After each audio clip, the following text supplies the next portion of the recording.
김동리 단편선, 흥남 철수.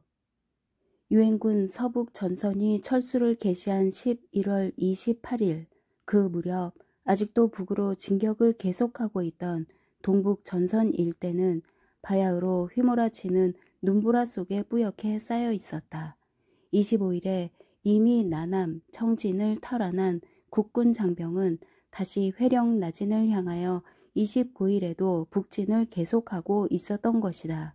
국경을 목격하고 맹진하는 유엔 연합군을 쫓아 이왕이면 두만강 얼어붙은 강면까지 바라보고 돌아오자고 의견이 합치된 철의 일행 세 사람이 함흥에서 청진 가는 선편을 교섭하러 당지 주둔의 정훈대를 찾아간 것은 30일 오후였다.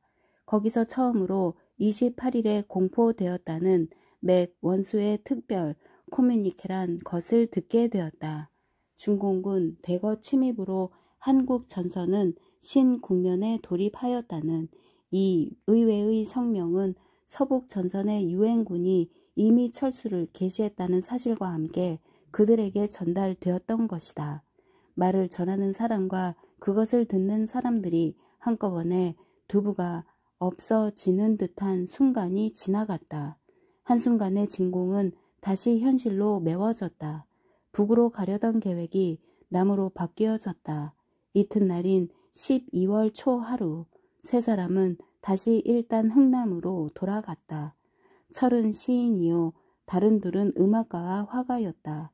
그들이 사회단체 연합회 파견 종군 문화반이란 이름으로 서울을 떠난 것은 11월 초 엿새 날이었다. 그날로 항공편 원산에 도착하여 사흘 묵은 뒤 다음 목적지를 함흥으로 정하고 원산을 떠나 일단 흥남에 닿은 것이 그달 열흘날이었다.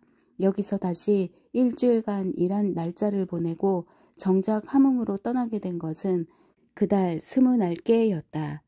사회단체 연합회에서 그들이 맡은 임무는 전과의 보도나 전황의 기록을 위한 전선 종군이 아니라 수복, 지구의 동포들에 대한 계몽선전 위안을 주는 데 있었기 때문에 계몽선전 위안을 주는 활동에 철의 일행이 뛰어들었다는 말에는 당연히 주석이 있어야 하겠지만 여기서는 다만 그 즈음 그들이 처했던 사회적 분위기에나 그들 자신의 가슴 속에는 누구나 그러한 사회적이며 또한 민족적인 감정이 회오리 바람처럼 일고 있었고 특히 개인적인 피해가 많으면 많은 사람일수록 그러한 감정은 더욱 격동하고 있었다는 정도로 우선해 두고 이왕이면 보다 더 큰 도시를 무대로 하여 일하는 것이 일의 반향에 있어서나 그들 자신의 편익에 있어서나 좀 더 효과적 일이라 믿었고 따라서 원산에서 두 번째 목적지를 함흥으로 택한 것도 당연한 일이 아닐 수 없었다. 세 사람이 함흥으로 바로 내려가지 않고 흥남에 들른 것은 흥남에서 정훈 책임을 맡아 있는 강 대위가 그들 일행 중에 한 사람인 박철을 통하여 세 사람을 특별히 초청해 주었기 때문이었다. 빨갱이 놈의 새끼들이 어떻게 선전을 해왔던지 시민들이 모조리 산중에가 숨고 나오지 않습니다. 세 사람이 갔을 때 강대위는 박철에게 이렇게 말했다. 그것을 나오게 하고 신념과 희망을 가지게 하는 것이 철과 그 일행의 사명이었다. 세 사람은 그 일에 착수했다. 키가 작고 몸이 마르고 얼굴이 새까만 어딘지 신경질적으로 보이는 이 화백은 그러나 인상과는 달라 대단히 명랑하고 유머러스한 시국 만화를 그려붙이고 이 화백과는 반대로 키가 크고 몸이 뚱뚱하고 얼굴이 복실복실하며 어딘지 애티가 있어 보이는 김성득 음악가는 학교로 예배당으로 사람들을 모아놓고 애국가와 봉선화를 가르치고 철은 직분인 시인이라 시를 외거나 강연을 맡을 수밖에 없었고 시민들은 그들이 노래를 부르거나 이야기를 하는 자리면 안심하고 모여들었다.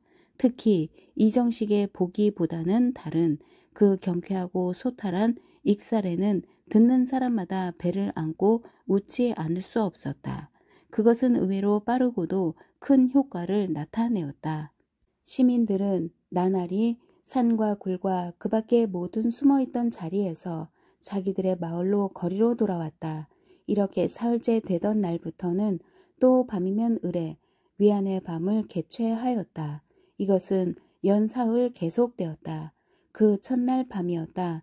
철들의 일에 최초로 협력하여 나왔던 정인수라는 사람의 소개로 윤시정이라는 소녀가 봉선화의 독창을 부른 것이 여러 사람의 눈에 눈물을 자아내게 하였다.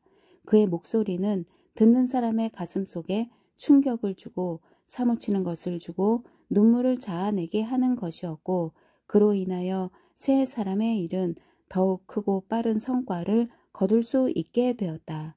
소녀의 나이는 16이었다. 몸매는 가늘고 둥글며 얼굴빛은 몹시 흰 편이었으나 영양 부족으로 인하여 어딘지 누른빛이 돌았다. 눈썹은 우아하고 눈은 가늘고 웃을 때는 서리빨같이 희고 가지런한 이를 보이곤 하였다.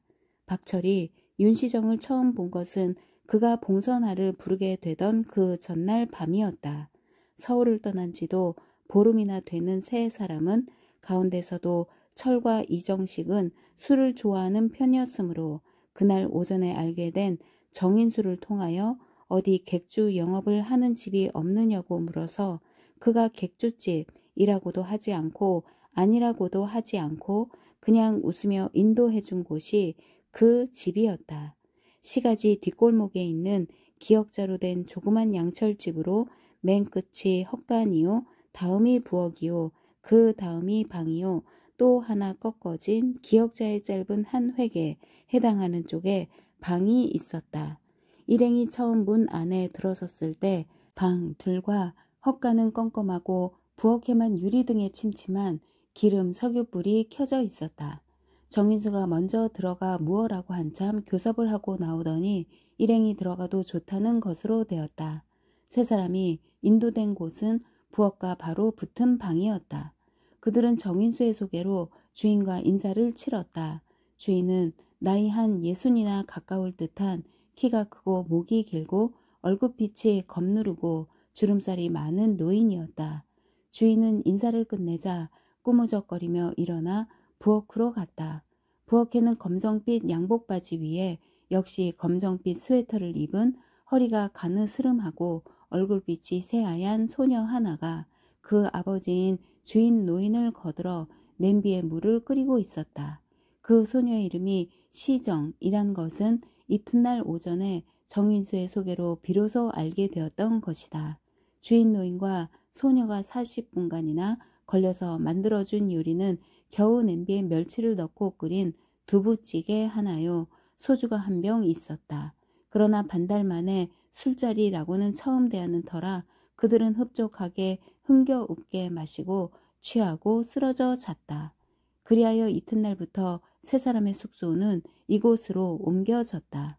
이튿날부터 숙소를 아주 이 집으로 옮겨오자 이 집에서는 기역자에 꺾어진 짧은 획에 해당하는 방을 철들에게 내어주었다. 주인 식구는 윤 노인과 시정의 언니 되는 올해 19살 나는 또 하나 처녀와 이렇게 모두 세 사람이 있었다. 시정의 오빠 되는 윤 노인의 아들은 괴뢰군으로 끌려나가고 없었으며 시정의 언니 되는 수정은 적어도 그들이 보는 데서는 방문 밖 출입을 하지 않았다. 정인수는 그저 간단히 병인이라고만 했다. 윤 노인도 그렇게만 말했다. 그들이 옮겨갔을 때 윤 노인은 집안에 뱅제 있어서 손님에게는 미안하오마는 하는 수 없소. 더운 기운이 나는 이쪽 큰 방은 우리가 써야 되겠소 했다. 무슨 병인가 하는 호기심이 나지 않는 것도 아니었으나 그렇게 일절 출입을 끊고 방 안에만 드러누워 있을 때야 이만저만 중한 병이 아니면 보기에서 흉한 병이거니 하고 있을 밖에 없었다.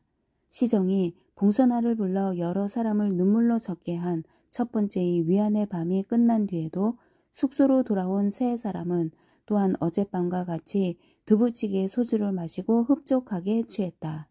시정이 이리 들어와. 우리 앞에서는 노래 못 부르겠어? 봉선화 못 부르겠어? 정식이 술에 취하여 이렇게 떠들었다. 철도 취중이지만 시정을 곁에 불러 앉혀놓고 말을 건네보고 싶었다. 다만 김성득이 많이 술에 취하지 않은 맨송한 정신이라 그런지 그렇지 않으면 같은 음악인이란 의미에서 달리 생각하는 것이 있는지 이 형 주정은 제발 서울 돌아가서 합시다 하고 그것을 말렸다. 안 돼. 시정이 이리 와. 이리 들어와. 정식도 듣지 않았다. 허허 그러지 말래도 하며 성득은 끝내 반대를 했다. 그는 술도 담배도 못하는 색시같이 유순한 성격의 사람이었으나 이때만은 강경이 정식에게 대항하였다. 이렇게 되면 시정이 보통 소녀인 경우에 들어오려고 할리 만무할 것이다. 그런데 시정이 들어왔다. 철이 좀 뜻밖이라 생각했으리만치 그녀는 활발한 성격인 듯했다. 오 시정이 거기 앉아. 오늘은 수고했어. 대성공이었어. 정식은 시정의 앞에 손을 내밀며 이렇게 감격적인 인사를 연발하였다. 아니요 정말 부끄러웠어요. 시정은 이쪽 말씨로 의젓이 받아 넘겼다. 본디 음악 공부를 했었나? 이번에는 철이 물었다. 공부를 특별히 한 것도 없소. 올해 제가 여학교 4학년인데 작년에 처음으로 학생 음악회에 나갔어요. 그럼 여기서도 음악대회 같은 것은 가끔 있었나? 있기는 있어도 뭐다 꼭 같은 김일성 노래뿐이고 정말 음악다운 음악은 이쟁이요. 음악대회에서는 1등을 했나? 예. 시정은 말을 빨리 하거나 흥분했을 때 이외에는 서울말을 곧잘 쓸 수 있었다. 1등이고 2등이고 그런 거 상관없어. 시정이 그렇잖아? 문제는 예술에 있어. 예술이 되면 그만이야. 예술에 무슨 놈의 등수가 있느냐 말이야. 그렇잖아 시정이? 정식이 또 기염을 토하기 시작하였다.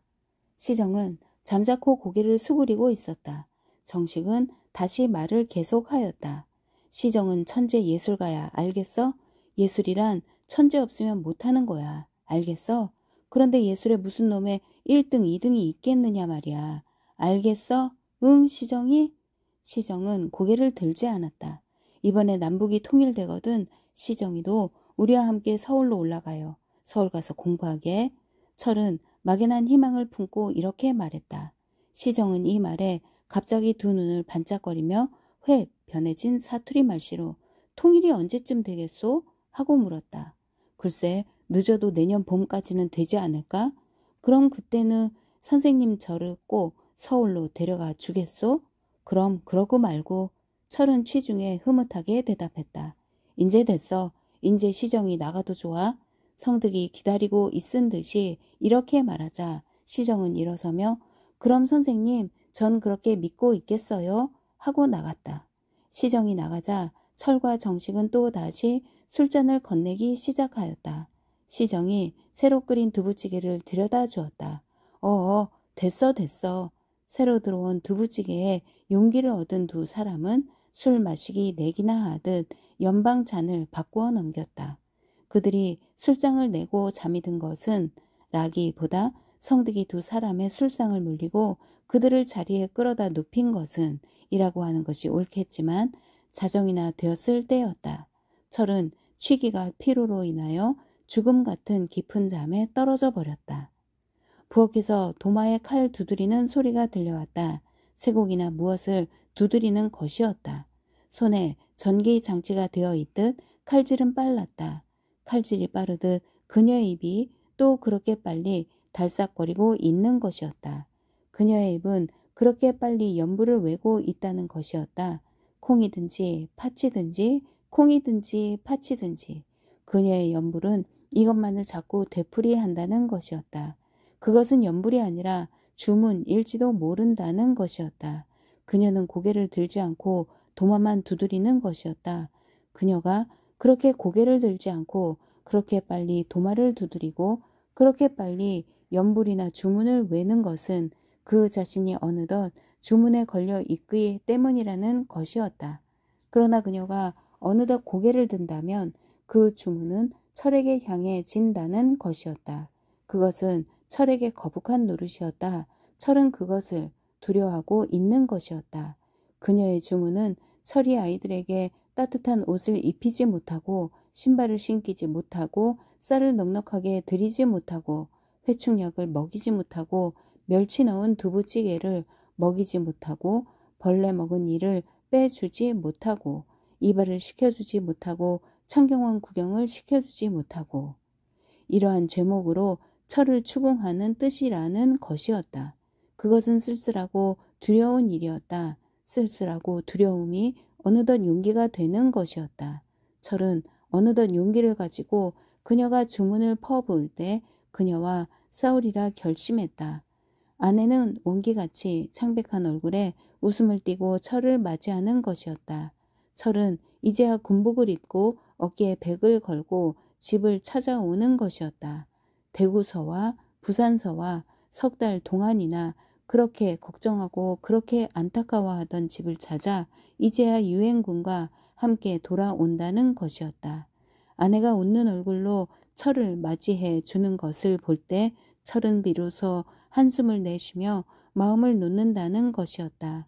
이렇게도 즐거운 일은 어쩌면 현실이 아닐는지도 모른다는 것이었다. 어쩌면 꿈일는지도 모른다는 것이었다.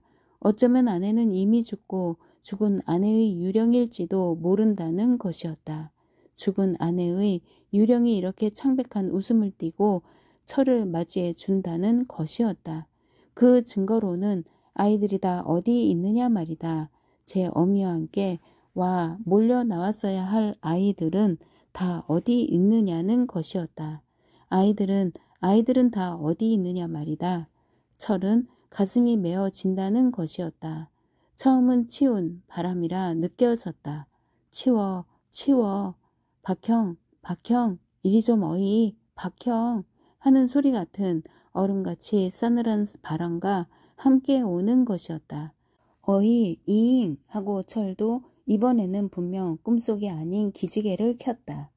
새벽녘이 되어 철은 무엇인지 부드럽고 포근한 체온 속에 눈을 떴다. 철은 즉각적으로 그 체온이 화가 이정식이나 음악가 김성득이 아닌 젊고도 상냥한 여자의 것이라고 느껴졌다. 철은 과연 감장빛 치마 저고리의 여자를 안고 있는 것이었다. 방 안은 아직 어두웠으나 창문께엔 희부연 새벽빛이 어리고 있었다. 철은 상반신을 돌려서 방 안을 살펴보았다. 그의 등 뒤에는 화가 이정식이 그에게 등을 돌린 채 음악가 김성득을 안고 누워 자고 김성득은 또 이정식에게 등을 돌린 채 벽에 얼굴을 붙이듯 하여 자고 있는 것이었다.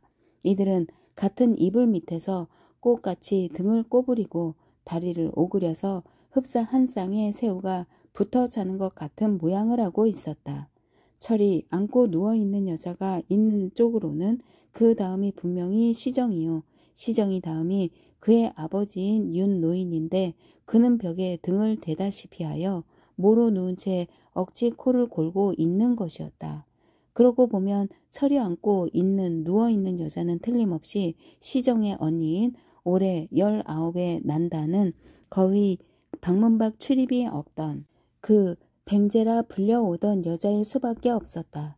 그러나 어째서 주인 식구 세 사람이 다 이 방에 들어와 자게 되었는지를 알 수 없었다. 어저께 밤에 철과 정식이 늦게 술을 마시고 있었다는 것은 상기할 수 있는 일이었다.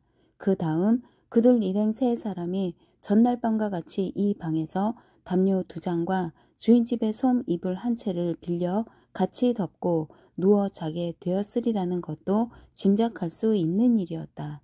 다만 어떻게 해서 주인 식구가 모두 이 방에 들어와 자게 되었는지 또 철 자신이 어쩌다가 자기들에게 배당된 침구를 버리고 주인 식구의 이불 속으로 전신하여 시정의 언니를 안고 자게 되었는지 그것만은 알 수 없는 노릇이었다.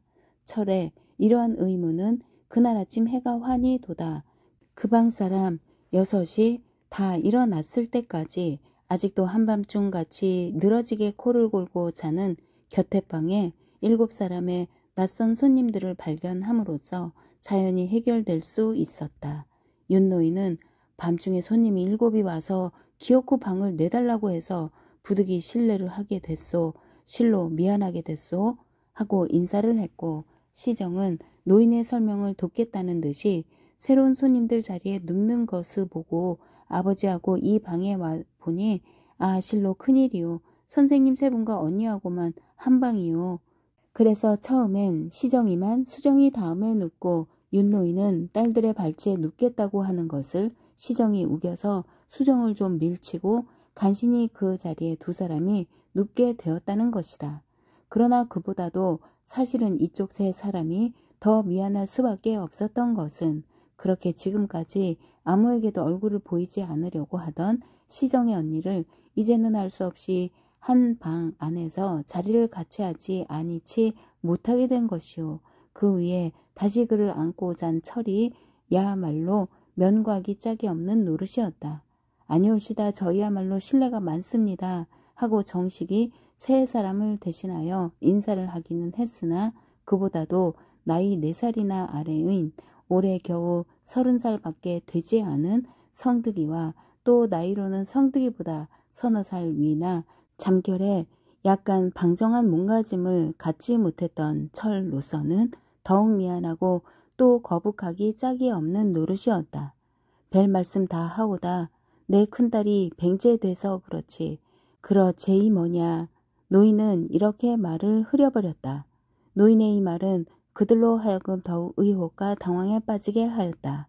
왜 그러냐 하면 그가 말하는 그의 큰딸 수정은 얼굴이 좀 네모난 듯한 드물게 보는 미인으로 어느 모르나 병인이라고는 도저히 믿어지지 않을 뿐만 아니라 오히려 고상하게까지 보이는 훌륭한 처녀였기 때문이었다. 불구자가 아닌 것은 더 말할 것도 없지만 속에라도 병이 들어 있다면 얼굴이 그렇게 고상하게까지 보이도록 아름다움으로 빛날 수는 도저히 없으리라 믿어졌던 것이다. 그렇다면 윤노인이 그를 가리켜 뱅제라 하고 정인수 역시 병인이라고 한 것은 무슨 까닭인가. 그들로서는 알 수 없는 일이었다. 다만 그들은 윤노인이 그들에게 그의 큰딸을 보이고 싶어하지 않고 있다는 것만은 잘 알고 있었다. 철은 곁에방에 7분 손님이 숙소를 옮기지 않는다면 이쪽에서 지금 들어있는 방을 주인에게 내주고 숙소를 옮기기로 상의한 뒤 정훈대를 찾아갔다. 강대위는 곧 지난 밤중에 도착한 7분 손님에 대하여 직접 그들을 인도한 부하사병 한 사람을 불러 자세한 보고를 듣고 나더니 그 7분 손님 중 5사람은 다른 특별한 용무를 띠고 온 사람들이요. 그 밖에 2사람은 신문사에서 파견되어 온 종군 기자인데 5사람은 오늘 중으로 떠나게 될 것이고 2사람은 오늘이나 내일이면 떠나게 될 예정이라 하니 만약 2분 손님이 오늘 밤을 여기서 묵게 되는 경우엔 불편한 대로 5분이 한 방에서 하룻밤 지낼 수 없겠느냐 하는 것이었다. 철은 좋다고 했다. 과연 그들 7분 손님 가운데서는 5이 그날 오후 2시에 먼저 떠나고 둘은 남아 철들이 개최하는 위안의 밤을 위하여도 많은 협력을 해주고 이튿날 오전에 함흥으로 떠난다. 3사람은 그들이 떠난 뒤에도 사흘밤을 더 묵어서 그곳을 떠났다. 그렇게 사흘밤이나 더 묵는 동안에 철이 수정의 얼굴을 본 것은 단 한 번뿐이었다. 시정이 인사를 하느라고 방문을 열었을 때였다. 수정은 바로 문 앞에 바느질을 하고 있다가 시정이 갑자기 문을 열고 철에게 인사를 하자 그도 무심결에 따라 고개를 들어 그를 보더니 이내 고개를 수그려 버렸다. 그의 눈결같이 새하얀 두 볼에 발그스레한 홍조가 떠올랐다. 그때 철은 문득 수정의 병이란 결국 정신이 좀 모자라는 것이 아닌가 하는 생각을 했으나 그 첫날 밤 시정에게 바느질을 가르치느라고 하던 그 또렷한 말씨와 그 낮고 가늘면서도 어딘지 활발한 생명력이 느껴지던 목소리를 생각할 때 또한 정신이 부족한 사람이라고는 도저히 믿어지지 않기로 했다. 어쨌든 그들 3사람은 수정의 병에 대해서는 끝까지 의혹을 품은 채 그곳을 떠나게 되었던 것이다. 철과 그 일행이 흥남으로 돌아온 것은 12월 초 이튿날이었다. 그들은 그날 흥남에 와서 강대위를 통하여 비로소 동안에 대비하여 동북 전선의 철수를 지령한 알 소장에 엄명이 있었다는 것도 알게 되었다. 동시에 어저께부터 장진호 부근의 유엔군이 후퇴를 개시하여 오늘까지 일면 후퇴 일면 격전을 계속하고 있다는 사실도 알게 되었다. 세 사람은 강대위에게 그들이 서울로 돌아가기 위하여 일단 원산까지 갈 수 있는 차편을 부탁한 뒤 전날 신세지던 윤노인의 집으로 돌아왔다. 윤노인은 반겨 맞으면서 중공군이 들어왔다는 말이 있는데 그것이 정말인가, 전세에는 별반 영향이 없는가 하고 부들부들 떨며 물었다. 중공군도 중공군이지만 그보다 추위 때문에도 일단 후퇴를 하게 되는 모양이라고 철이 대답했더니 후퇴를 하오? 하고 노인은 당치 않다는 듯한 얼굴이었다. 시정은 중공군이 들어왔건 후퇴를 하건 그런 건 아랑곳도 없고 그저 그들이 의외로 빨리 돌아와 준 것만 좋다는 듯이 저 기다렸어요. 선생님들 빨리 돌아오실 줄 저 알고 있었어요. 저 이번에 선생님들 따라 아주 서울로 갈까 하고 있었지요. 하고 왼쪽 볼에 보조개를 파가며 가늘게 뜬 두 눈에 웃음을 담고 말했다. 철은 지금 그들이 당면하고 있는 현실이나 전국에 대하여 긴 말을 하기가 싫었다. 그는 생각난 듯이 그동안 수정 언니도 잘 알고 있었느냐고 딴전을 쳐서 화제를 돌려버렸다. 그 이튿날인 초사흔날도 차표는 좀 채 얻어지지 않았다. 지프차는 가망도 없고 트럭이나 스리쿼터도 쉽지 않았다. 중공군은 함흥과 원산 방면에 점점 더 병력을 증가하는 일방이라는 정보가 들어왔다. 그들은 시간이 지날수록 초조하여 온물 참을 수 없었다. 게다가 정인수가 이번에 그들이 흥남으로 되돌아온 이래 한 번도 얼굴을 보여주지 않는 것도 여간 수상쩍게 생각되지 않았다. 정인수의 마음이 이미 흔들리고 있다면 이 고장에 다른 사람들은 더 물을 것도 없는 일이었다. 그러는 동안 대부분의 시간은 정운대에서 차편을 기다리기 위하여 허비되었다. 육로로 원산까지만 가 놓으면 거기서는 공로로나 해로로나 한결 쉬울 것 같았기 때문이었다. 사흘날 저녁 때나 되어 강대위는 비로소 얼굴에 활기를 띠고 들어오며 내일은 떠나게 된다고 했다. 바로 부대에서 떠나는 트럭이 있어서 교섭한 결과 세 사람이 다 한꺼번에 타게 될는지는 의문이나 하여간 아침 6시까지 부대로 나오라 한다는 것이었다. 그들은 어쨌든지 셋이 같이 떠나야 되겠다고 강대위를 통하여 신신당부를 하고 숙소로 돌아왔다. 그날 밤이었다. 그동안 사흘 동안이나 얼굴을 보이지 않던 정인수가 그들을 찾아와서 자기의 사정 이야기를 터뜨려 놓았다. 그의 말에 의하면 그의 아버지는 본디 기독교 장로요. 자기도 어려서부터 교회에 나갔는데 아버지는 해방되던 해에 죽고 자기도 공산군이 들어온 이후는 그들의 박해를 겁내어 겉으로는 믿는 둥 마는 둥 하며 소학교 교원 노릇을 하여 왔는데 이번 6.25 사변이 나자 자기는 본디 몸도 성치 않았지만 소학교 교원이란 직업도 있고 해서 이리저리 핑계를 대어 거의 숨어 지내다시피 했다는 것이다. 괴뢰군이 도망을 빼자 혼자 굴속에 숨어 있다가 국군과 유엔군이 들어오는 것을 보고 맨 먼저 나와 맞이했을 뿐 아니라 자기의 힘이 자라는 대로는 협력도 아끼지 않았던 바 갑자기 중공군 개입과 함께 유엔군이 후퇴를 개시한다는 말을 들으니 그만 정신이 어지러워서 갈피를 잡을 수 없었다는 것이다.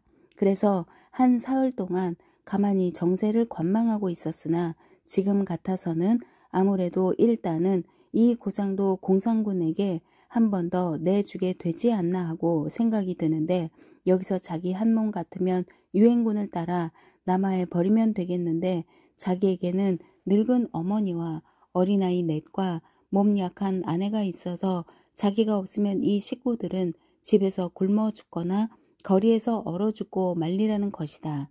그러나 설사 그렇게 된다 할지라도 자기는 여기 남아서 공산당에게 붙잡혀 죽을 날을 기다리고 있을 수는 없다는 것이다. 더욱이 그의 어머니와 아내는 가족들 걱정은 말고 자기 한 사람의 목숨만이라도 건지도록 하라고 강경히 권하여 마지 않는다는 것이다. 선생님들과 함께 아무래도 이곳을 떠나가야 하겠수다. 이것이 그의 결론이었다. 철은 난처하였다. 강대위의 말대로는 그들 세 사람도 다 타기는 어려우리라는 듯이 비쳤는데 여기다 다시 한 사람을 더 보태어 네 사람이 된다면 더욱 곤란해질 것은 뻔한 노릇이었다. 그렇다고는 해서 지금까지 예술가의 이름으로 조국과 민족을 부르짖고 또 정의, 인도와 자유를 외쳐온 그들로서 지금이야말로 생사를 헤아릴 수 없는 이 판국에 와서 너는 모르겠다, 내가 먼저 떠나야겠다 할 수도 없는 노릇이었다. 그럼 내일 아침 6시까지 부대로 나오슈. 철은 동행 두 사람에게는 의논도 없이 이렇게 일러주었다. 새벽 6시라고 해도 날은 아직 밝기 전이었다. 눈이 얼어붙어 빙판이 된 검은 길 위에는 그저도 성긴 눈발이 부슬거리고 있었다.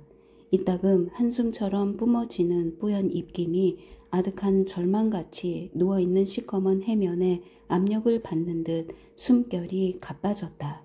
정운대에 들러 강대위를 찾았다. 강대위는 없었다. 그들의 초조한 마음은 그 자리에서 강대위를 기다리고 앉아 있을 수 없었다. 그들은 트럭이 떠나기로 되어 있다는 부대로 향했다. 그때 박쌤! 하고 어딘지 귀에 익은 듯한 목소리가 들렸다. 철이 돌아다 보니 역시 부슬거리는 눈발 속에 검은 오버를 입고 육색을 메고 그 아래 고무장화를 신은 정인수가 걸어오고 그 뒤에는 털 수건으로 모두 머리를 싼 여자 세 사람이 묵묵히 따라오고 있었다. 어머니와 아내와 딸이 그 아들이요 남편이요 아버지인 정인수를 보내러 따라오고 있는 것이었다.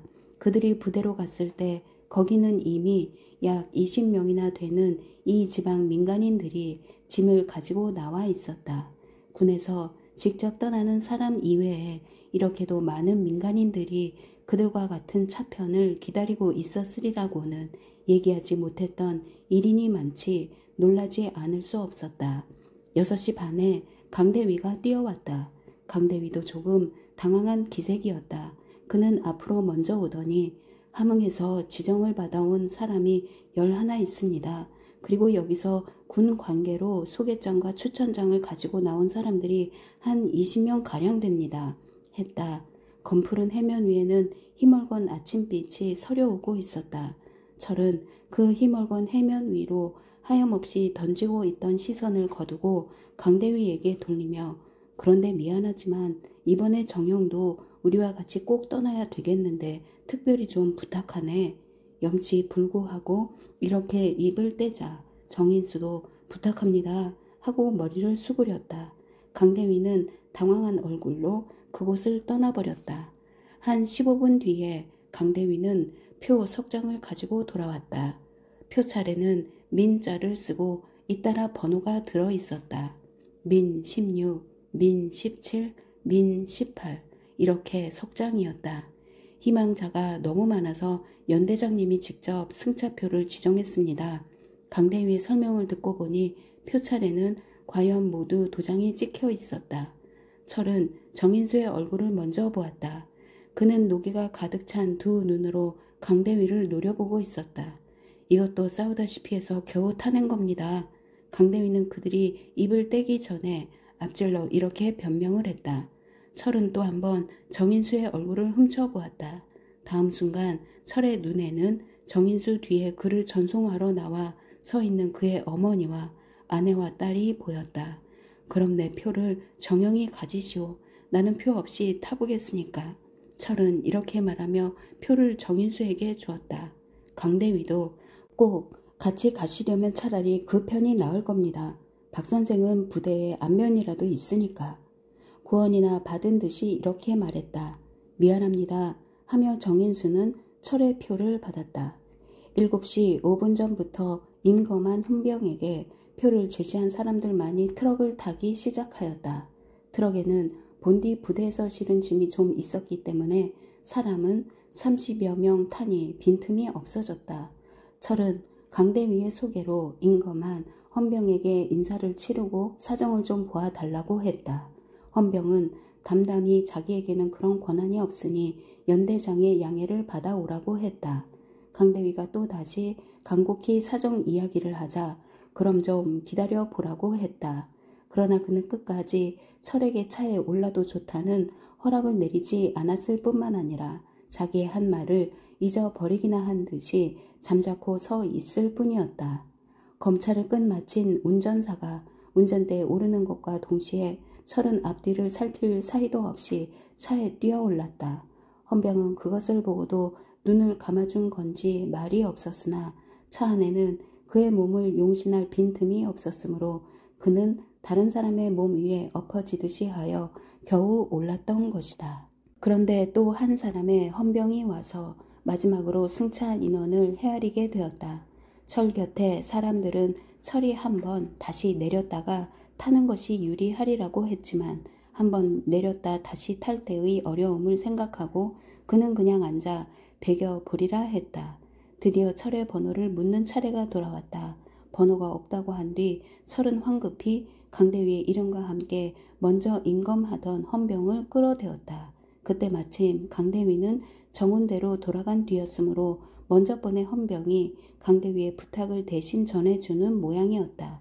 그러나 그는 듣지 않았다. 빨리 내려달라는 것이다. 철이 억지를 쓰고 그냥 앉아 있으려니까 그는 또 일단 내려서 강대위를 데리고 오라는 것이다. 이렇게 되면 철이 앉은 자리에서는 아무리 버티어본 대자 소용이 없겠음을 깨닫고 차에서 내려 정운대로 달려갔다. 강대위는 철의 말을 듣자 누구에게 향해서인지 화를 버럭 내며 곧 자리에서 일어났다. 그러나 두 사람이 정운대 문 앞을 나왔을 때는 이미 부대를 떠난 트럭이 시가지로 향해 200m 가량이나 앞서 달아나고 있었다. 철이 강대위와 헤어져서 부대 앞을 돌아 나오고 있을 때 이번엔 또 시정이 감장 치마 저고리에 털수건을 쓴 채 육색을 메고 눈 속에 걸어오는 것이 보였다. 그는 어찌된 심판인지 영문을 모르고 시정이 가까이 올 때까지 그냥 눈 속에 말없이 서 있을 수밖에 없었다. 선생님, 시정이 철을 보자 이렇게 불렀다. 아니 어찌된 거야? 자동차 아직 안 떠났어요? 시정이 철에게 되물었다. 떠났다. 그럼 선생님은? 나는 못 떠났어. 왜요? 시정이와 같이 가려고. 철은 자기 자신을 비웃듯 한 얼굴로 이렇게 대답했다. 선생님 그거 정말이요? 시정의 입에서는 갑자기 사투리가 나왔다. 두고 보라고. 글쎄 그렇게 되지 않은가? 그럼 좋소. 저도 안심하겠어요. 시정은 당황히 사투리와 서울말을 섞어가며 말했다. 근데 시정은 왜 어떻게 된 거야? 아버지하고 싸웠어요. 시정의 이 말을 듣자 철은 문득 어젯밤 정인수가 돌아간 뒤 시정인의 세 식구가 말다툼을 하던 것이 생각났다. 그때 시정의 음성은 낮았고 수정의 음성은 더욱 낮아 그녀들 두 사람의 말소리는 잘 들리지 않았으나 드문드문 들려온 윤노인의 따는 낮게 하느라고 하던 몇 마디 말로 판단한다면 시정이 정인수와 같이 그들을 따라 오늘 아침 6시 트럭으로 떠나겠다고 하는 것을 그 아버지가 언니 수정을 남겨두고는 못 떠난다는 조건으로 반대를 하는 듯했다. 그러자 시정이 언니야 방문 밖도 나오지 않았는데 무슨 죄가 있느냐고 저야말로 중공군이 들어오면 맨 먼저 잡아 죽일 터인데 어떻게 남아있겠느냐고 아버지를 반박하는 모양이었고 그것을 잠결에 대강 엿들은 철도 마음속으로 시정의 말이 옳다고 영감 말은 경우에 맞지 않는 상식 밖의 역설이라고 이렇게 생각을 하면서 그러나 시정이 정말 간다고 나서게 되면 그것도 난처하고 남의 집 이야기에 그다지 깊이 관심할 흥미도 없고 그보다 잠에 눌려 그냥 꿈속으로 떨어지고 말았던 것이다. 싸움은 6시 이전에 끝이 났어야지. 끝이 앙이 났소. 그러다가 선생님들 떠나시자 쟤 그만 울어버렸소. 너무나 겁이 나고 또 화가 나서 그래 그냥 옷 갈아입고 릭사크를 메고 아버지가 붙잡는 것도 뿌리쳐버리고 울면서 나오는 길이요. 시정은 아직도 흥분이 가라앉지 않았기 때문인지 그 아버지와 더불어 말하듯 사투리를 뒤섞어 썼다. 두 사람이 집으로 돌아갔을 때 수정이 혼자 그림같이 앉아 바느질을 하고 있다가 시정이 되돌아 들어오는 것을 보고 앙이 갔니? 하고 물었다. 시정은 그 말에 대답도 없이 아버지는? 하고 되묻는다. 너 붙잡으러 가쟁 있나? 시정은 잠자코 짐을 끄르는 모양이었다. 철은 방으로 들어가자 오버를 벗기도 바쁘게 아직도 그대로 깔려있는 이불 속에 몸을 묻은 채 눈을 감았다. 시정이 육색만 벗어두고 눈이 녹아 얼음진 치마 저고리를 입은 채 철이 누워있는 방으로 건너오더니 이불 속에 저도 두 발을 디밀고 앉으며 우리 아버지 실로 이상하오 한다. 철은 무언지 헤아리기 어려운 화가 북받쳐 오르고 또 고단하기도 하여 그냥 눈을 감은 채 입을 떼지 않고 있는데 이번에는 시정이 선생님 하며 그 얼음같이 싸늘한 손으로 그의 이마를 짚었다. 철은 역시 눈을 감은 채 미간을 좀 찌푸리며 머리를 흔들었다. 골 아프오? 시정은 순전한 사투리로 이렇게 물었다. 아니야. 철은 화난 목소리로 대답했다. 그러자 시정은 그의 표정엔 개의할 바 없다는 듯이 저의 말을 계속하였다. 먼저 번 국군이 쳐들어올 때도 우리 아버지 언니를 내게 맡기고 혼자서 산으로 달아 낯쟁이쏘? 철은 시정의 말을 듣자 윤노인의 어딘지 어린애같이 겁이 많고 지능이 부족한 듯한 모습이 머리에 떠올랐다. 바로 그 순간이다. 수정이 있는 방에서 돌연히 으이 끄르르르 으그그 끄끄끄끄 하는 짐승이 우는 듯한 도깨비가 웃는 듯한 사람이 죽는 듯한 기계망측한 소리가 들려왔다. 철은 놀라 이불을 차고 뛰어 일어나자 곧 그쪽 방문을 열고 뛰어들었다. 수정이 아직도 으그그그 끄끄끄끄 소리를 내며 두 눈이 허옇게 뒤집힌 채 입에 거품을 문 채 팔다리가 쌍곡선으로 틀어져 고등같이 꼬이며 죽어가고 있지 않은가. 철은 엉겁결에 뛰어들어 그의 양손 손목을 꽉 잡으며 물 가져와 물! 하고 소리를 질렀다. 그러나 시정은 그의 뒤에 서서 선생님 노우다 빨리 나오다 하며 도리어 철에게 명령할 뿐 물을 떠오려고 하지 않았다. 철은 정신없이 시정을 돌아다 보았다. 시정은 의외로 침착한 얼굴로 고개를 좀 흔들어 보일 뿐이었다. 철은 시정의 명령대로 수정의 손목을 놓고 뒤로 물러설 수밖에 없었다. 이거 처음 아닌가? 이거 뭐야? 왜 이래? 철의 당황한 질문에 시정은 대답도 없이 한참 동안 수정의 발작을 지켜보고 있더니 수정의 목에서 기성이 멈추고 고둥같이 틀어져 꼬이던 팔다리에서 경련이 수그러지는 것을 보자 비로소 숨을 내쉬는 듯 선생님 저 방으로 건너가오다 하고 어느덧 태어난 얼굴로 금년 겨울 들어서는 첨이오 하는 말을 덧붙였다. 이때 철은 윤노인이 밤낮 뱅제 있어서 하던 말과 또 정인수가 병인이 있어서 라고 하던 말뜻을 비로소 깨닫게 되었다. 트럭이 떠난 이튿날 오후에는 또다시 우울한 소문이 들려왔다. 어저께 아침 흥남을 떠난 트럭이 원산까지 도착된 것은 확실하나 원산에서 서울로 향해 떠나지도 못한 채 그냥 원산에 머물러 있다는 것이다. 그것은 원산과 고성 사이에 유엔군의 북진 진후부터 출몰하던 괴뢰군 나고병들이 중공군 개입과 유엔군 후퇴 개시를 전후하여 부쩍 기세를 올리며 연합군의 통로를 위협하고 있기 때문이라는 것이었다. 원산에 아직도 유엔군이 건재하고 있으니 앞으로도 3, 4일은 더 육로로 돌아가는 차편을 이용할 수 있으리라 믿은 것은 철의 막연한 희망저 관측에 지나지 않게 되었다. 그와 동시에 철은 극도의 불안과 초조에 빠져 가슴이 메어지는 듯했다. 그의 눈에는 장모에게 맡기고 떠나온 아이들의 얼굴이 아른거리기 시작하였다.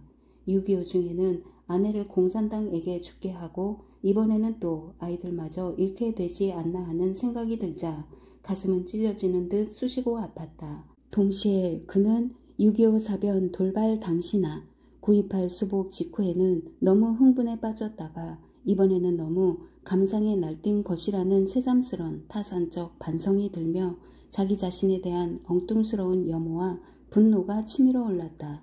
도대체 왜 6.25 때는 가족을 데리고 남하하지 못했으며 또 구입할 이후에는 무슨 놈의 분이 그렇게도 치밀어 불쌍한 아이들이나 돌보지 못하고 혼자서 원수를 다 갚을 듯이 이렇게 눈과 얼음이 잠긴 동북 전선까지 쫓아왔으며 또 무슨 신의를 위하여 희생을 돌보지 않는 사람이 되어 제 표는 남에게 주고 자신은 이 꼴이 되어 혼자 눈 구덩이 속에 자빠져 누워 있기를 원했단 말인가. 그는 생각할수록 자기 자신의 너무나 격정적인 울분으로 인하여 오히려 본의 아닌 감상적인 양보를 일삼은 착하지도 악하지도 못한 타성적인 행위에 스스로 치우르는 울화를 참을 수 없었다. 그러다가도 시정이 후퇴에 대하여 불안을 말하거나 하면 철은 딴 사람같이 자신만만한 얼굴로 이렇게도 많은 유행군과 자유를 찾아 들끓는 백성들을 설마 비행기나 군함으로 실어 가더라도 가겠지. 여기서 그 야수 같은 놈들에게 봉변을 당하게 버려둘 줄 아느냐고 유행군의 역사적인 사명과 공산군의 포학 무도를 강조하기에 열중하곤 하였다. 저는 선생님만 믿소. 선생님 뒤만 따라가겠소.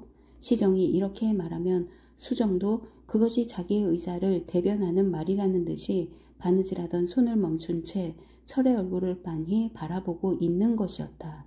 바로 그 이튿날이었다. 철이 정운대에 들렀다가 레이션을 한 상자 얻어 돌아오니 그때 마침 시정과 그 아버지는 보이지 않고 수정이 혼자 방에 앉아 술을 놓고 있기에 철이 사투리를 배워 이거 뭐 들었나때 보우다 하고 주었더니 수정은 그것을 받아든 채 약간 발그레하게 상기된 얼굴로 말없이 철의 얼굴을 한참 동안 쳐다보고 있었다. 철이 돌아와 그의 방으로 들어오자 수정이 잇따라 철의 방으로 건너오며 약간 떨리는 듯한 낮은 목소리로 선생님 하고 불렀다. 순간 철은 언젠가 정식이 취하여 술자리에서 시정을 불렀을 때 김성득이 곁에서 중재하는데도 불구하고 시정이 대담하게 그 방에 걸어오던 것을 상기하고 그렇다면 이 형제는 그와 같이 쾌활하고 대담한 점에 있어 공통적인 면을 가진 개로구나 하는 생각과 함께 가슴이 두근거림을 깨달으며 의아한 얼굴로 그의 아름다운 두 눈을 말없이 노려보았다.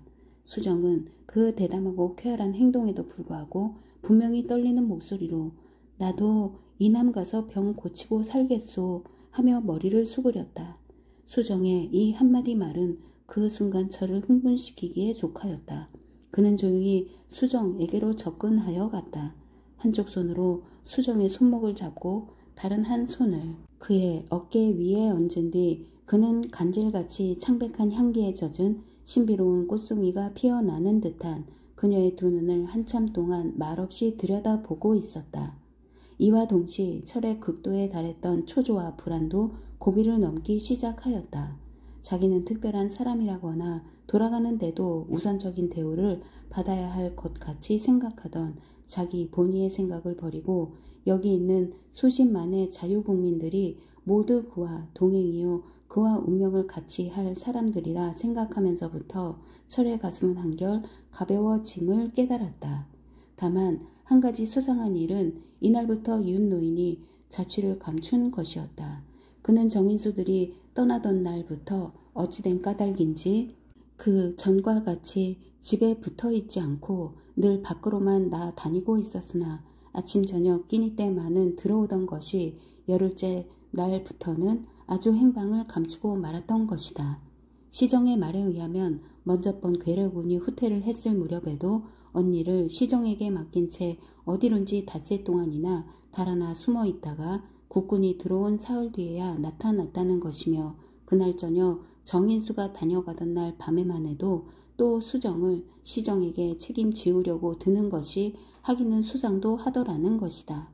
수정이 그 아버지를 애매하게 모함한 까닭도 없는 것이고 보면 위인이 본디 전능인데다 겁이 많은 사람이라고쯤 해석해 두는 수밖에 도리가 없었다.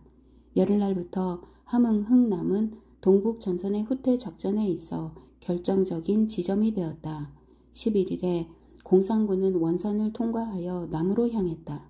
그동안 장진호에서 격전을 계속하던 미군 제5 해병사단과 같은 미군 제 제5사단, 제55연대와 앞서 청진을 탈환했던 국군 모모 사단이 11일에 14일 사이에 모두 흥남으로 집결되었다. 유엔군 국군을 포함한 흥남 집결과 동시에 청진 이남, 원산 이북의 주민으로서도 눈 속에 걸을 수 있는 장정과 자유에 눈뜨기 시작한 결의 10여만 명이 또한 흥남으로 모여들었다. 이리하여 흥남은 역사상에서 일찍이 보지 못한 가장 장엄하고 처절한 자유전선의 교두보가 되었다. 흥남 주변의 모든 고지는 모든 종류의 포대로 무장되고 불을 뿜는 철성으로 화했다. 함재기를 포함한 각종 비행편대는 백설을 의장하여 야음을 타고 침투하는 공산군의 머리 위에 포격과 호응하여 불비를 퍼부었다.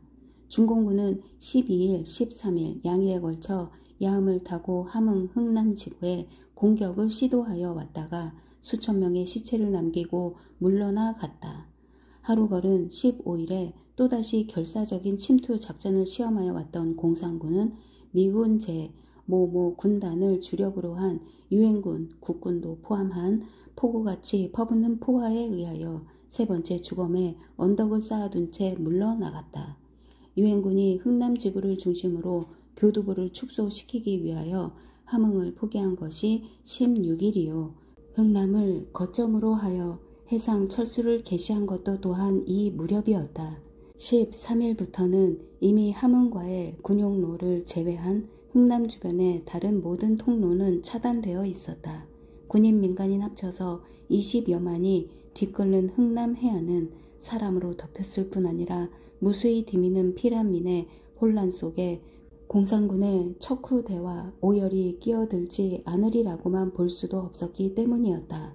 청진 이남, 원산 이북의 동해안 일대에서 모여든 10여만 피란민 가운데는 영고를 따라 흥남 제주인을 찾는 수도 있었지만 대부분은 빈 창고 속이나 남의 집 처마 밑이나 눈과 얼음이 덮인 땅 바닥 위에서 그냥 밥을 끓여 먹고 잠자고 굶고 얼고 하며 그들의 입김보다 사뭇 더 눈과 얼음에 가까운 바다를 바라보며 엊그제 떨어진 적군의 장거리포가 지금이라도 곧 그들의 뒤통수를 쥐어 박을 것 같은 협의와 초조 속에서 다만 배 타기를 기다릴 뿐이었다.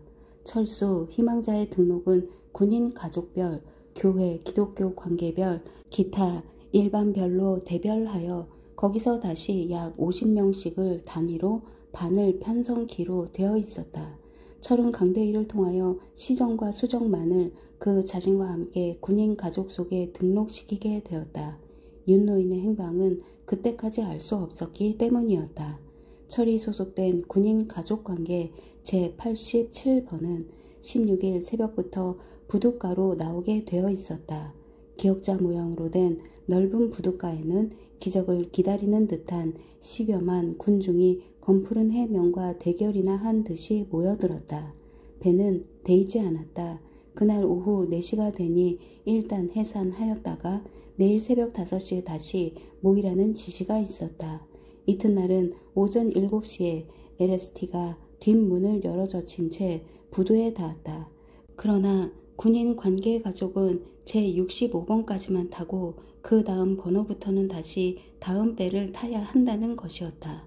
세 사람은 다시 집으로 돌아왔다. 바로 그날 밤이었다. 전날보다 더 마르고 주름살이 많아진 듯한 윤노인이 철을 찾아 집으로 돌아왔던 것이다. 철 앞에 꿇어앉은 윤노인은 죄인처럼 부들부들 떨며 나는 안 주고 흥나무 떠난 일이 없수다. 나는 여기서 나서 여기서 살다가 여기서 죽자고 했수다 하고 고개를 푹 수그렸다. 우리 아바이도 여기서 죽고 우리 아내선 다 여기서 죽었는데 나도 여기서 죽자고 했수다만 가만히 생각하니 함흥 사람이라면 다 떠나가고 내 딸 아들도 다 가고 없을 게니 내 혼자 무슨 맛으로 살겠소. 선생님 실로 미안하지만 나도 이 나무 가야 되겠수다. 어디든지 나도 데리고 가도록 해주오다. 윤노인의 눈에서 눈물이 돌았다.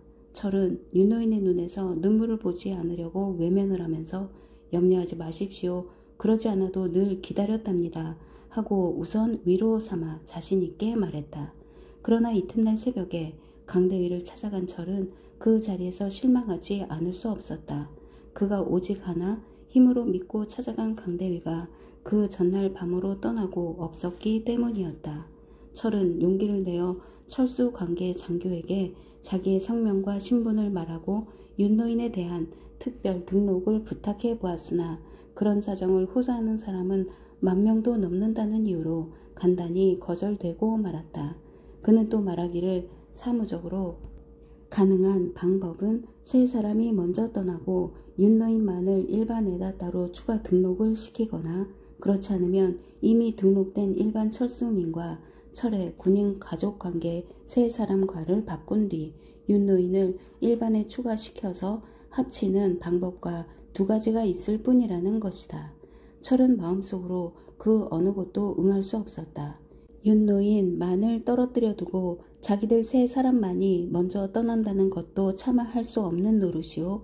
그렇다고 해서 시간에다 생사를 걸고 다투는 이 마당에서 언제 떠나게 될지도 모르는 일반 등록자와 승선권을 바꾼다는 것도 말이 되지 않았다. 그러나 윤노인을 일단 일반 철수반에 남아 등록을 시켜두는 것이 유리할 듯해서 그 자리에서는 전자를 취하겠다고 수속을 치르고 속마음으로는 눈을 딱 감고 억지를 써서라도 윤노인을 그냥 끌고 함께 타버릴 작정을 했다. 그날의 아침 배는 6시 15분에 닿았다. 눈바람을 무릅쓰고 얼음판 위에서 밤을 새운 군중들은 배가 부대와 닿는 것을 보자 갑자기 이성을 잃은 것처럼 와 하고 소리를 지르며 곤두박질을 하듯 부두 위로 쏟아져 나갔다. 물론 대부분은 군인 가족관계와 기독교 관계에 등록된 사람들이었으나 간혹 일반 등록자와 무등록자도 섞여 있었다. 부두 위는 삽시간에 수라장이 되었다. 공포가 발사되고 호각이 깨어지고 동아줄이 쳐지고 하여 일단 혼란은 멎었으나 그와 동시에 이번에는 또 그 혼란 속에 아이를 잃어버린 어머니, 쌀자루를 떨어뜨린 남편, 옷 보퉁이가 바뀐 딸 아이들의 울음소리와 서로 부르고 찾고 꾸짖는 소리로 부두가 떠내려가는 듯했다. 그들은 모두 이 배를 타지 못하면 그대로 죽는 것으로만 생각하는 듯했다. 이 배, 다음엔 다시 배가 없을지도 모르고 다시 배가 있다손 치더라도 이 많은 사람들이 언제 다 탈 수 있으며 또 15, 16, 양 1에 걸쳐 2번이나 공산군의 장거리 포탄이 시내에 떨어진 지금 언제 중공군이 우리의 방위선을 돌파하고 흥남에 침투하여 들는지 모를 일이라는 비관적인 군중 심리가 휘몰아치는 눈보라와 함께 그들을 휩쓰는 것이었다. 그러나 이러한 불안과 초조와 절망의 아우성 속에 아직도 매일같이 퍼붓는 눈과 휘몰아치는 바람을 맞으며 손과 발과 귀가 얼어 터지며 다시 사흘이 지났다. 이와 동시에 극도에 달했던 불안과 초조도 절망도 17, 8일을 고비로 하여 도리어 수그러지기 시작하였다. 그것은 19일부터 현재의 수송선의 철수가 늘어 보였기 때문이었다. 20일부터는 거의 연속적으로 LST의 큼직한 뒷문이 부두를 향해 열려졌다. 11일부터는 흥남 주변의 모든 포대 진지에서 퍼붓는 포화와 미조리함에서 발사되는 함포 사격과 공중에서 쏟는 비행대의 불비와 바람과 함께 몰아치는 눈보라가 오히려 무색 햇슬이 많지 흥남 앞바다는 수송선으로 뒤덮였다. 21일 오선 7시 5분 전이었다. 봇물이 터지듯 부두 위로 쏟아지는 군중 속에 휩쓸려 철과 시정의 가족 3사람도 부두로 향해 발을 옮겨 놓았다. 철을 앞장으로 하여 그 뒤에 수정이 따르고 수정이 다음이 시정이요 맨 뒤가 윤노인이었다. 수정은 이따금씩 그 창백한 얼굴에 눈보라가 몰아칠 때마다 불안한 표정으로 미간을 찌푸리곤 하였다. 철이 부둣가를 너댓 걸음 걸어갔을 때였다. 철의 뒤에 따르던 수정이 처음엔 이이이 하는 소리와 함께 빙판 위로 슬그머니 미끄러지듯 하더니 뒤이어 위이 으그그그그 끄끄끄끄 하는 며칠 전에 듣던 그 기괴한 소리를 지르며 쓰러져 버렸다. 눈이 허옇게 뒤집힌 채 입에 거품을 물고 팔다리가 쌍곡선으로 틀려져 고등같이 잇고 있는 수정의 발을 밟으며 엎어질 듯이 사람을 밀치는 시정에 아, 이 하는 새되고 높은 비명소리가 들렸다. 그와 동시 수정의 발 위에 쌀자루를 떨어뜨리며 엎어지는 윤노인을 밀치며 철이 손을 흔들었다. 시정이 또한 철을 따라 손을 흔들며 계속적으로 비명소리를 질렀다. 수정의 몸에서 발작이 멎은 것은 LST의 뒷문이 닫히기 아직도 4~5분 전이었다. 얼굴빛이 종이장같이 새하얗게 질리고 팔다리가 축 늘어진 수정을 처음엔 윤노인이 들쳐업었다. 그러나 윤노인은 세 걸음을 옮기지 못하여 갑자기 담이 결리는 듯이 왼쪽 가슴에 손을 얹으며 그 자리에 퍽 주저앉아 버렸다. 이번에는 쌀자루와 옷 보퉁이를 윤노인에게 맡기고 철이 수정을 업었다. 시정은 큰 보따리를 머리에 얹은 채 한쪽 손으로 수정을 밀며 철의 뒤를 따랐다. 그 뒤를 역시 수정의 체중보다 가볍지도 않은 쌀자루와 옷 보퉁이를 메고 기침을 쿨룩거리며 간신히 일어선 윤노인은 그러나 시정을 따라 바로 걷지 못하고 옆으로 두어 발짝 비틀거리며 때마침 몰아치는 눈바람에 또다시 기침을 쿨룩거리더니 그대로 철버덩하고 바다에 떨어져 버렸다. 그때 이미 시정은 철과 수정이 먼저 건넌 배 안으로 향하여 작은 보퉁이 하나를 던져놓고 큰 보퉁이를 머리에 얹은 채 막 배를 타려고 뒤를 돌아다 보는 순간이었다. 바로 뒤에 따라오고 있는 줄 알았던 아버지가 보이지 않아 고개를 쳐 들었을 때 한 20 남은 걸음 저쪽에서 그의 아버지가 바다 위로 떨어지고 있는 것을 본 시정은 아바이 하는 비명소리와 함께 머리에 얹었던 보퉁이도 그냥 아무렇게나 던져버린 채 부두 위로 달려갔다. 시정이 그의 아버지를 부르며 부두 위로 달려간 동안 그 배에 더 탈 수 있는 마지막 20여 명이 마저 건너오고 부두에 걸쳐졌던 걸침판이 일어서고 양쪽으로 열렸던 뒷문이 닫혔다.